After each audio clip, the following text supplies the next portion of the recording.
Les premiers mois suivant la naissance des jumeaux furent remplis de découvertes et d'ajustements pour Adam et Hawa. Les pleurs nocturnes des nourrissons réveillaient le couple, qui apprenait à répondre à leurs besoins avec patience et dévouement.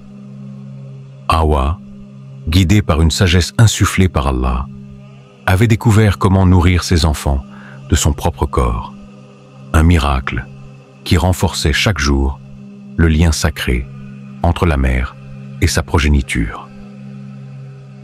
Adam, quant à lui, redoublait d'efforts pour assurer leur subsistance, explorant des territoires plus lointains pour trouver des fruits plus doux et des graines plus nutritives. Les enfants grandissaient sous leurs yeux attentifs, développant jour après jour de nouvelles capacités. Leur premier sourire illuminait l'abri familial, apportant une joie pure qui rappelait à Adam et Hawa les délices du paradis perdu.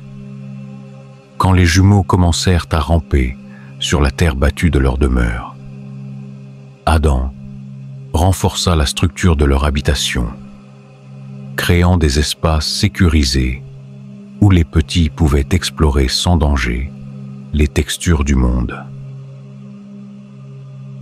À mesure que les saisons passaient, marquées par les pluies abondantes et les périodes de sécheresse qu'ils avaient appris à anticiper, les enfants grandirent et se fortifièrent. Leurs premiers pas chancelants sur le sol terrestre furent accueillis avec émerveillement par leurs parents, qui voyaient dans ces avancées la manifestation concrète de la bénédiction d'Allah.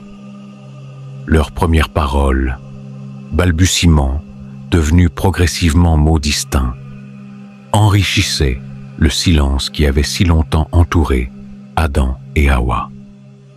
Un matin, alors que le soleil illuminait doucement leur campement, Adam comprit qu'une nouvelle phase de leur mission parentale commençait. L'éveil de la curiosité, dans les yeux de ses enfants, annonçait le temps de la transmission du savoir, une responsabilité sacrée qui lui incombait par décret divin. Il s'assit avec eux à l'ombre d'un grand arbre et commença à leur enseigner les noms de toutes choses, ce savoir précieux qu'Allah lui avait transmis avant même sa création. Adam leur montra le firmament créé par Allah, ce ciel sans piliers, visible étendu au-dessus d'eux. Il désigna le soleil comme une création d'Allah qui réchauffe la terre et permet aux plantes de croître pour leur subsistance. Les enfants écoutaient avec attention, leurs jeunes esprits absorbant ces connaissances fondamentales comme une terre assoiffée reçoit la pluie. Hawa participait activement à cette éducation, enseignant aux enfants comment reconnaître les plantes comestibles qu'elle avait identifiées au fil des années. Elle leur indiquait les baies sucrées qui poussaient près des cours d'eau, les racines nourrissantes qu'il fallait déterrer avec soin, et les herbes qui soignaient les maux du corps. Elle leur apprenait qu'Allah avait placé dans chaque plante une utilité, et que leur devoir était de connaître ses bienfaits et d'en faire un usage respectueux. Plus important encore que ces connaissances pratiques, Adam et Hawa transmettaient à leurs enfants la conscience de leur Créateur. Chaque aube, la famille se réunissait pour louer Allah, une pratique qu'Adam avait instaurée dès les premiers jours sur terre. Ils enseignaient que l'existence tout entière était un don d'Allah et que leur gratitude devait s'exprimer par leurs actions autant que par leurs paroles. Les enfants apprenaient ainsi que chaque geste du quotidien pouvait devenir un acte d'adoration lorsqu'il était accompli avec l'intention de plaire au tout miséricordieux. Un jour, le fils aîné, questionna Adam sur leur origine, demandant s'il existait d'autres familles, comme la leur, au-delà des montagnes. Cette question attendue donna à Adam l'occasion de partager leur histoire, un récit qu'il savait essentiel à la formation spirituelle de sa descendance. Adam rassembla ses enfants et commença à narrer leur création au paradis, décrivant avec des mots simples mais évocateurs la splendeur de ce jardin où ni faim ni fatigue n'existaient.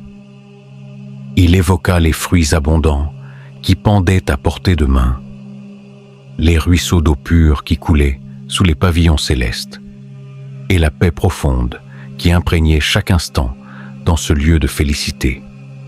Puis, avec humilité, il aborda leur désobéissance, expliquant comment Iblis, l'ennemi juré de l'humanité, les avait trompés par ses ruses. Il admit qu'ils avaient mangé de l'arbre interdit et que pour cette faute, Allah les avait fait descendre sur terre, un lieu d'épreuve et de labeur. Adam et Hawa insistèrent également sur une mise en garde cruciale contre Iblis, Satan. Ils racontèrent à leurs enfants comment Iblis avait juré de les égarer et de s'en prendre à toute leur descendance par jalousie et par haine. Adam les avertit de toujours rester vigilants face à ces ruses, car Iblis avait utilisé le mensonge et la manipulation pour les inciter à désobéir à Allah. Il leur expliqua que sur terre, Iblis continuerait à chercher des moyens de semer le doute, l'orgueil et la désobéissance dans leur cœur, afin de les détourner du droit chemin. Adam insista sur l'importance de s'accrocher aux enseignements divins, de faire preuve de patience et de se protéger par la prière et le repentir pour déjouer les stratagèmes d'Iblis. Hawa compléta ce récit en décrivant leur repentir sincère et la miséricorde infinie d'Allah qui avait accepté leurs excuses. Elle souligna que même dans leur exil, Allah ne les avait jamais abandonnés. Il avait envoyé Jibril pour leur enseigner comment survivre et leur avait annoncé la venue de leurs enfants comme une bénédiction après leur faute. Cette histoire de chute et de rédemption marqua profondément l'esprit des enfants, leur enseignant la valeur de l'obéissance à Allah et les conséquences de la désobéissance. Adam leur expliqua que leur mission, en tant que premier descendant, serait de peupler la terre, tout en restant fidèles au commandement divin, évitant ainsi de répéter l'erreur de leurs parents.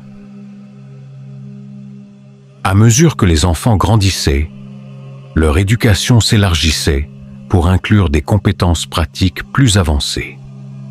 Adam enseigna à ses fils l'art de la culture, lui montrant comment sélectionner les meilleures graines, préparer la terre et irriguer les champs qu'ils avaient aménagés près de leur habitation. Il les rappelait souvent que la terre était un dépôt confié par Allah et qu'ils devaient la travailler avec respect et gratitude. Hawa, quant à elle, transmettait à ses filles les techniques de tissage qu'elle avait perfectionnées au fil des années. Utilisant des fibres végétales soigneusement sélectionnées, elle les apprit à créer des étoffes plus fines et plus résistantes que les peaux d'animaux qui avaient constitué leurs premiers vêtements. Elle les enseignait que chaque fil entrelacé les rapprochait de l'autonomie qu'Allah souhaitait pour eux. La transmission des connaissances ne se limitait pas aux aspects matériels de leur existence. Adam et Hawa accordaient une importance primordiale à l'éducation morale de leurs enfants. leur enseignant les valeurs de vérité, de justice et de compassion que le Créateur aimait voir en ses serviteurs.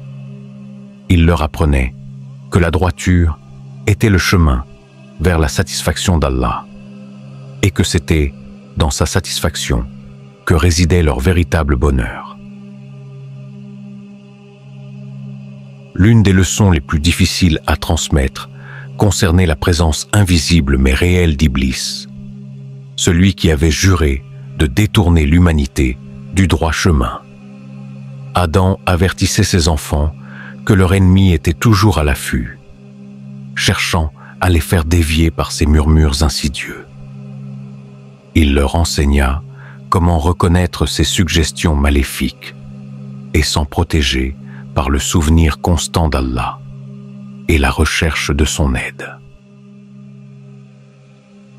Les saisons continuaient leur cycle immuable et Hawa, conformément à la promesse divine, donna naissance à d'autres jumeaux, élargissant progressivement le cercle familial. Chaque nouvelle naissance renforçait la responsabilité éducative d'Adam et Hawa, qui veillaient à ce que les aînés participent à l'éducation des plus jeunes, créant ainsi une chaîne de transmission du savoir qui se perpétuerait à travers les générations. Au fil du temps, les enfants devenus adolescents commencèrent à exprimer des aptitudes et des inclinations distinctes.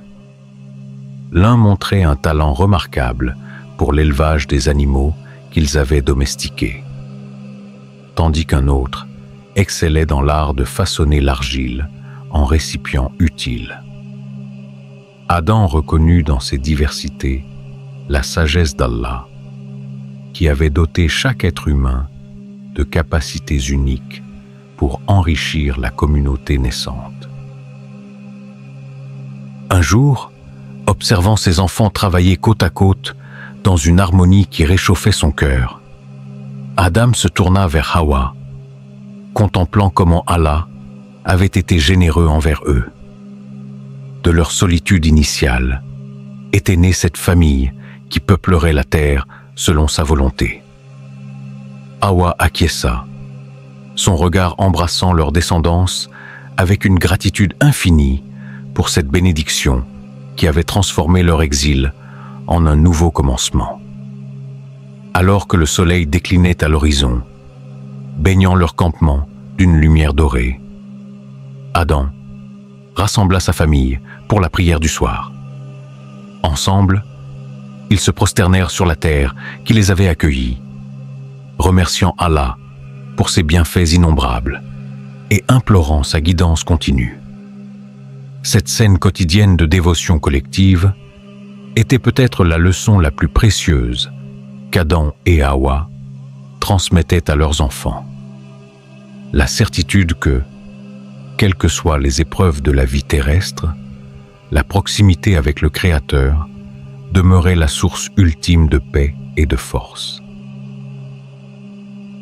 Ainsi, par l'éducation patiente et la transmission fidèle du savoir divin et terrestre, les premiers parents façonnaient non seulement l'avenir immédiat de leur famille, mais posaient les fondements spirituels et moraux sur lesquels l'humanité entière bâtirait son histoire. Leur héritage le plus précieux n'était pas les techniques de survie qu'ils avaient perfectionnées, mais la conscience profonde d'un Créateur miséricordieux, dont la présence illuminait chaque aspect de l'existence humaine, une vérité essentielle qu'ils espéraient voir perpétuée à travers toutes les générations à venir.